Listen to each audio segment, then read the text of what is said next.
हिंदुस्तान में रहने वाला हर आदमी हिंदू है। ये कोर्ट है, यहाँ भाषण मत दो। हामिद मुसलमान था।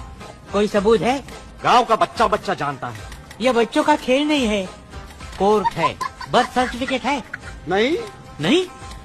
अरे आदमी पैदा होता है तो सर्टिफिकेट होना जरूरी है ना।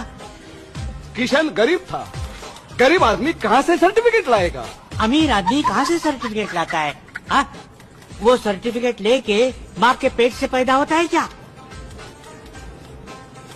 स्कूल लिविंग सर्टिफिकेट है? किशन कभी स्कूल में गया नहीं, तो स्कूल छोड़ने का सर्टिफिकेट कौन देगा? क्यों नहीं गया स्कूल? गांव में स्कूल नहीं था, मतलब दूसरे गांव में एक स्कूल था। वहाँ क्यों नहीं गया? बीच में बड़ी नदी थी। तैरना क्यों नहीं सीखा? नदी में पानी नहीं था। अरे फिर नदी क्यों बोल रहे हो? मैदान बोलो, मैदान। गांव में सब उसको नदी ही बोलते हैं।